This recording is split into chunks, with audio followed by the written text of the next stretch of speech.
নাথ যোগী সম্প্রদায়ের এই যুগের শ্রেষ্ঠ সংবাহক গম্ভীরনাথ মহারাজ আনুমানিক 1830 খ্রিস্টাব্দে কাশ্মীরের জম্বু অঞ্চলের এক গ্রামে তিনি ভূমিষ্ঠ হন। তরুণ বয়সেই অজানা লোকের হাতছানি আসে তার জীবনে। ছুটে যান গোরখপুর মাঠের ঋদ্ধি সিদ্ধি সম্পন্ন যোগীবর গোপালনাথজির চরণ প্রান্তে। ত্যাগব্রতী গম্ভীরনাথ আমন্ত্রিত হয়েও গোরখপুর মাঠের মহান্তের পদ গ্রহণ করেননি, কিন্তু সকলের একান্ত অনুরোধে গুরুধামের পরিচালনার ভার নেন। এই সময়ে যোগ বিভূতি, জ্ঞান ও কর্মের অপরূপ সমন্বয় দেখা যায় তার জীবনে। গুরুকৃপায় বিপুল যোগৈশ্বর্য তিনি লাভ করেন। গম্ভীরনাথজির ব্যক্তিত্ব ও যোগবিভূতি ছিল যেন ইন্দ্রজালের মতো। মুহূর্তের ভেতর তা ঘটাতো বিস্ময়কর রূপান্তর। সেই যোগবিভূতির বেশ কিছু দৃষ্টান্ত আজ আমরা দেখব, কিন্তু তার আগে যারা এখনও পর্যন্ত আমাদের চ্যানেলটিকে সাবস্ক্রাইব করেননি তারা দয়া করে চ্যানেলটিকে সাবস্ক্রাইব করে দিন, যাতে এরকম আরও সুন্দর সুন্দর ভিডিও আপনাদের সামনে আমি তুলে ধরতে পারি। তো চলুন ভিডিওটিকে শুরু করা যাক। 1900 সাল থেকে গম্ভীরনাথজি লোকগুরু রূপে আত্মপ্রকাশ করেন। যোগী জীবনের এক করুণাঘন অধ্যায় এই সময়ে উন্মোচিত হতে দেখা যায়। বহু মুমুক্ষ ও ভক্ত তাহার নিকট আসিতে থাকে। এদের মধ্যে কিছু সংখ্যক লোক তাহার শিষ্যত্ব লাভে ধন্য হয়। এই ভাগ্যবানদের মধ্যে বাঙালির সংখ্যাই ছিল বেশি। মহাযোগী গম্ভীরনাথজির প্রতি প্রভুপাদ বিজয়কৃষ্ণ গোস্বামীর শ্রদ্ধার অন্ত ছিল না। তিনি নিজে যেমন যোগীবরের নিকট হইতে সাধনার নির্দেশাদি নিতেন, তেমনি মুমুক্ষু ও ভক্তদের মধ্যেও এই শক্তিধর মহাপুরুষের গুণকীর্তনে তাহার বিরাম ছিল না। ঈশ্বর প্রাপ্তির পথে গোস্বামীজি সদ্গুরু লাভের ওপর অত্যাধিক জোর দিতেন এবং এ সময়ে অনেককে তিনি বাবার আশ্রয় গ্রহণে উৎসাহিত করতেন। তৎকালীন বাংলার শিক্ষিত সমাজে বাবা গম্ভীরনাথের কথা গোসাইজির উৎসাহেই বেশি প্রচারিত হয় এবং এই মহাযোগীর চারিদিকে ক্রমে ক্রমে আশ্রয়প্রার্থীর ভিড় জমতে থাকে।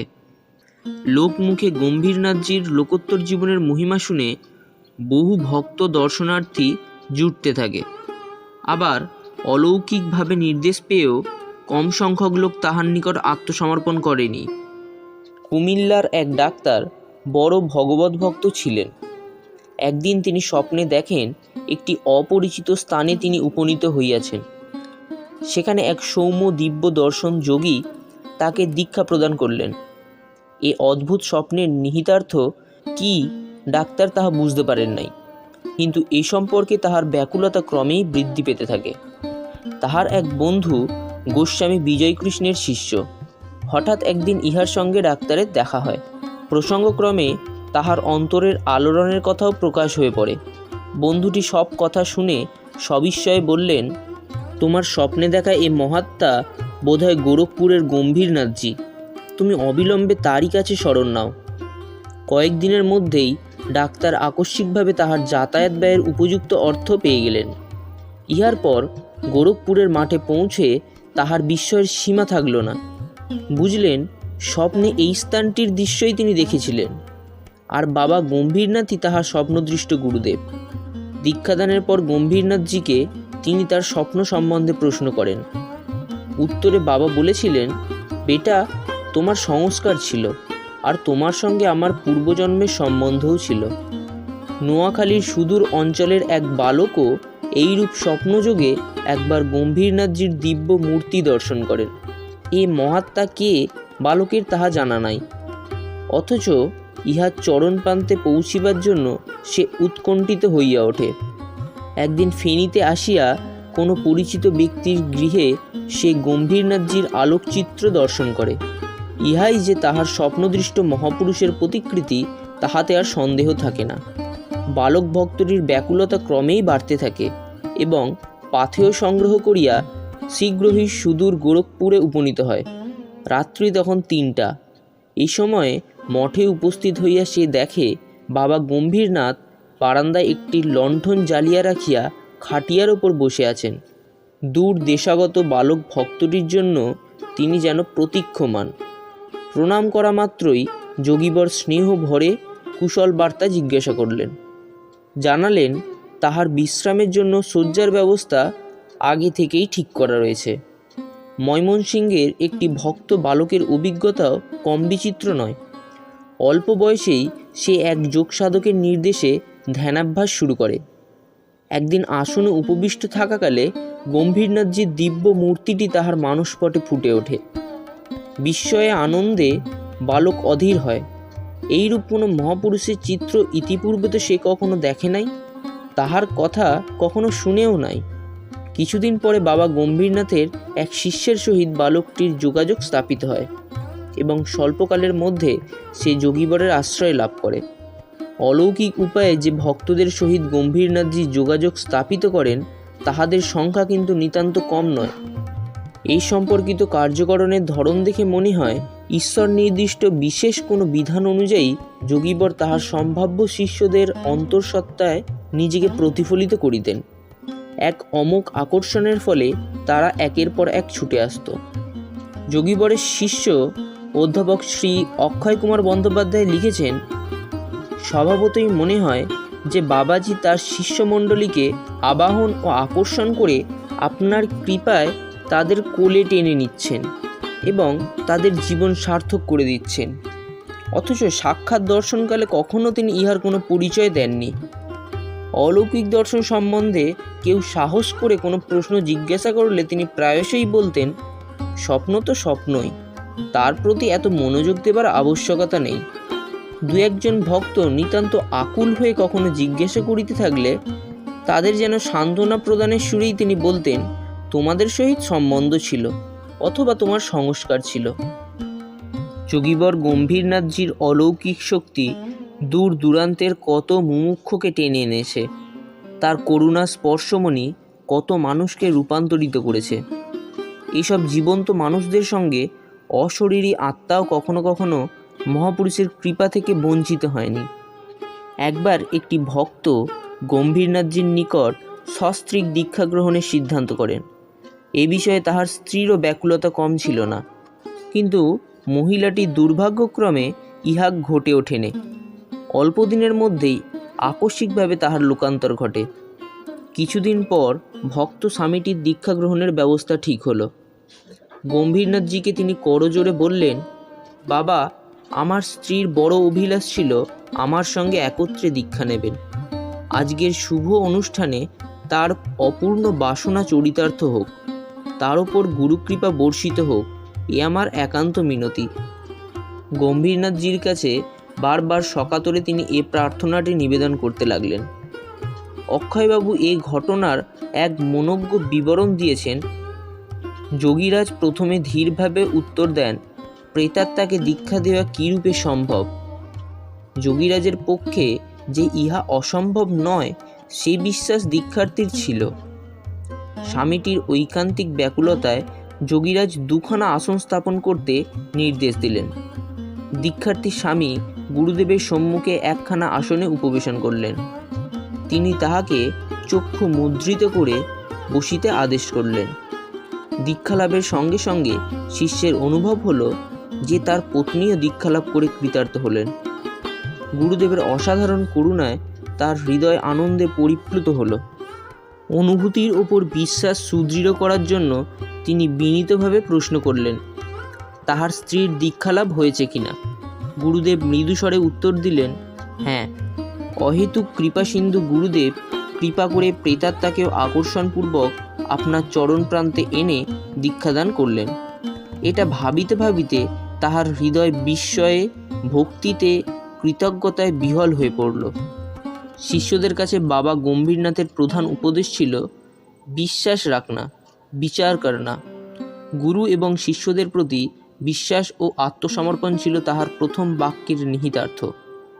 দ্বিতীয়টি যাপন করত সতত পরিবর্তনশীল মায়াচ্ছন্ন সংসার সম্বন্ধে বিচারের কথা। এই বিচারের মধ্যে দিয়ে জ্ঞান লাভের নির্দেশ দিতেন। গম্ভীরনাথজি একদিন ধ্যানাবিষ্ট অবস্থায় তাহার আসনটিতে বসে আছেন।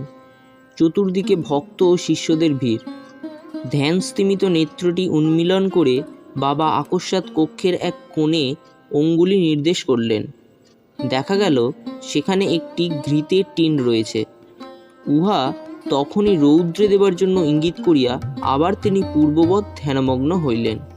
কিন্তু ব্যাপারটি এখানেই থামল না। কিছুক্ষণ পর তিনি আবার নয়ন মেলিলেন। এবার ঘৃতের ভাণ্ডারটি দেখিয়া যোগীবর নির্দেশ দিলেন, উহা থেকে কিছুটা অংশ একটা অন্য পাত্রে ঢেলে যেন অবিলম্বে হাতিশালার দোতলায় নিয়ে যাওয়া হয়। একটু পরেই ঘৃত সম্বন্ধিত এ রহস্যের সন্ধান মিলল। ওই দোতলার প্রকোষ্ঠে একজন ভক্ত তখন সস্ত্রীক বাস করছিলেন। এই দম্পতির প্রধান কাজ ছিল একনিষ্ঠভাবে যোগীবরের সেবা পরিচর্যা করা। নানাবিধ ঘৃতপাক্য খাদ্য প্রস্তুত করে প্রতিদিন তাহারা বাবার ভোজনের জন্য পাঠাতেন। আজ এই ঘিটুকু প্রেরণ করে গম্ভীরনাথজি তাহাদের সেবা নিষ্ঠাকে এক স্নেহ স্বীকৃতি দান করলেন। উপস্থিত সকলে দেখে বিস্মৃত হলেন। আত্মসমাহিত মহাযোগীর কাছে ভক্ত হৃদয়ের ক্ষীণতম ভাবতরঙ্গটির মূল্য এতটুকুও তুচ্ছ নয়। কান্তিচন্দ্র সেন গোরখপুরের অন্যতম শ্রেষ্ঠ ডাক্তার। বাবার প্রতি তাহার ভক্তি অপরিসীম। পরের চিকিৎসায় নাম করিলে কি হয়, নিজের পরিবারের কেহ দুরারোগ্য ব্যাধিতে আক্রান্ত হলে ডাক্তার যেন সর্বদাই গম্ভীরনাথজির শরণাপন্ন হতেন। বাবার নিকট থেকে কিঞ্চিৎ ধূনির বিভূতি অথবা আশাবরী ধূপ নিয়ে পরম নির্ভরতার সহিত তিনি রোগীকে ব্যবহার করতে দিতেন।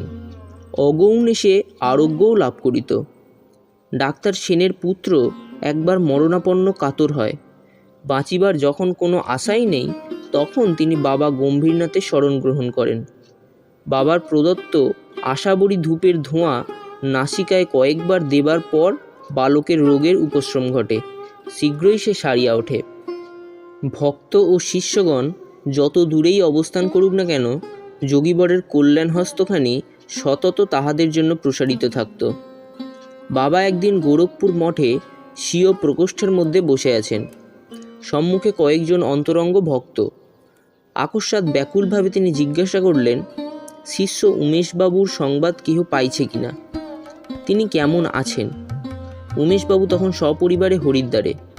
সকলেই ভাবলেন নিশ্চয়ই তাহার কোনো বিপদ এসেছে। টেলিগ্রামে তার সংবাদ আনানো হবে কিনা প্রশ্ন করলে গম্ভীরনাথজি অর্ধ নিমীলিত নয়নে কিছুক্ষণ মৌনী থেকে শুধু বললেন, হ্যাঁ, কাল দেখা যাবে। পরদিন তাকে এ বিষয়ে বলতে গেলে সংক্ষেপে উত্তর দিলেন, এই জন্য আর ব্যস্ত হওয়ার দরকার নাই। কয়েকদিন পর উমেশবাবুর চিঠিতেই বিস্তারিত সংবাদ পাওয়া গেল।